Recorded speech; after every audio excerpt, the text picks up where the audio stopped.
grew on ethnic tensions and was spurred by Gbagbo's refusal to acknowledge defeat in the 2010 election. Meanwhile, the presidential election has deepened divisions between those supporting Ouattara's bid to extend his rule and others calling for new leadership. Young Ivorians have voiced their skepticism, stating that the country is tired of seeing old people make decisions for the younger generation. Meanwhile, his supporters say that he has been the best candidate since 2010 and that the country has significantly evolved under him. Now we're joined by Ayanuga Ulukbenga Paul. He's a public affairs analyst and he joins us live from Lagos in Nigeria. Thank you very much for joining us, Ayanuga, here on NewsX World. It is a pleasure to have you. A significant long term, looking for an extension, 14 years in power that has seen economic growth in the Ivory Coast, but not without some skepticism. Would you say that the praise is warranted for Ouattara?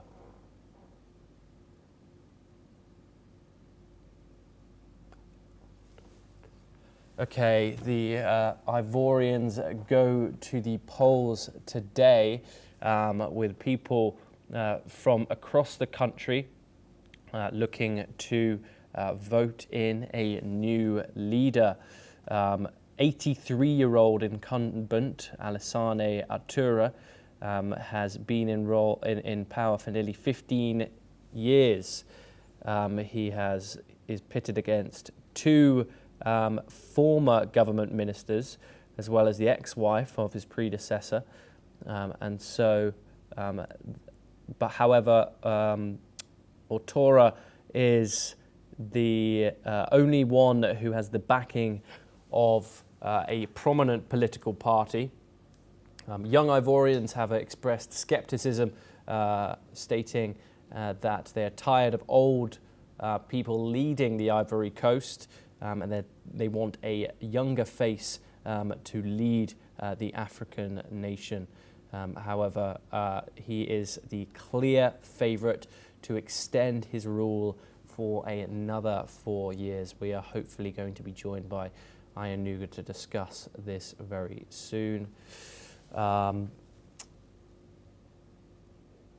Yes, the Ivory Coast has seen economic growth over the past 14 years since he has been in power. And so we will have to see how the Ivory Coast votes. The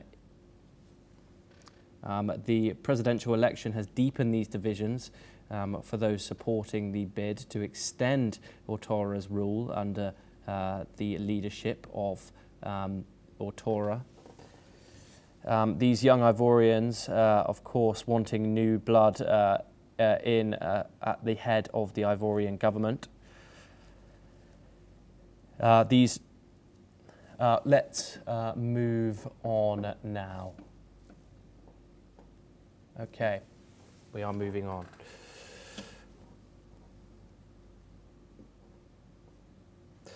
Madagascar's new government has formally stripped ousted President Andry Rajoelina of his Malagasy nationality 10 days after his removal in a military takeover.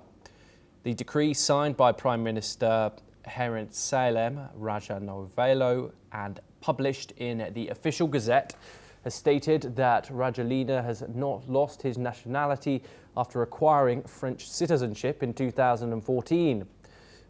Under Malagasy law, any citizen who voluntarily obtains foreign nationality automatically loses their own.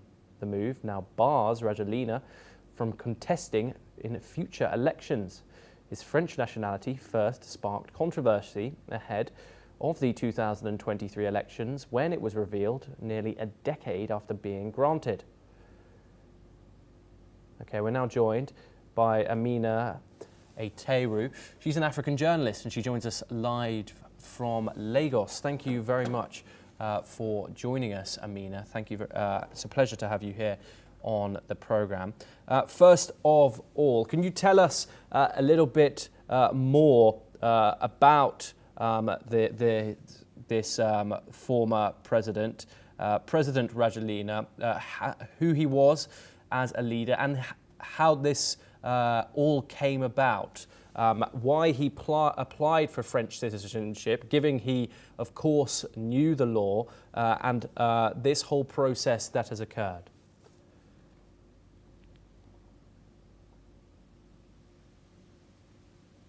Can you hear me okay, Amina?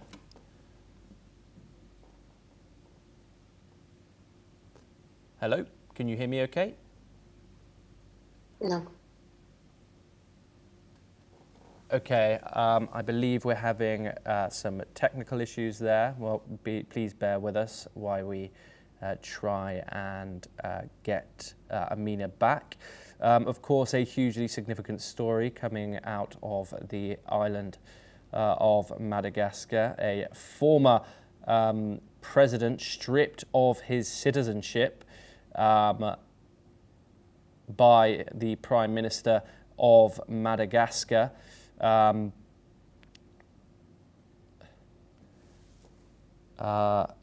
days after the takeover. Okay, we're moving. The US has authorized the departure of non-emergency personnel from Mali due to the nation's escalating security and political risks. The US State Department cited heightened dangers from terrorism, armed conflict, crime, and civil unrest for its level 4 do not travel advisory for Mali. In May 2025, Mali's ruling military junta dissolved all political parties and restricted political activities indefinitely. This move came after a national dialogue recommended consolidating military power, prompting pro-democracy protests and a severe crackdown on dissent. Prolonged military transition, the junta, led by General Assimi Goïta, has extended its hold on power. In July of 2025, it enacted a revised charter that grants Goïta a 5-year presidential term, renewable indefinitely. This violates previous promises to return to civilian rule and entrenches military control. The junta has faced internal conflict, including an alleged coup plot in August of 2025. And the infighting has worsened the security situation in the country. Okay, we are once again joined by Amina. Hopefully she can hear us now. Amina is an African journalist and she joins us live from Lagos. Could you tell us a little bit more about the situation in Mali right now, Amina? Yes, thank you for having me. Pleasure. The situation in Mali is truly unfortunate because Mali is supposed to be one of the richest countries, I would say first in Africa and around the world, because of its vast gold land. However, just like you said, due to most of the security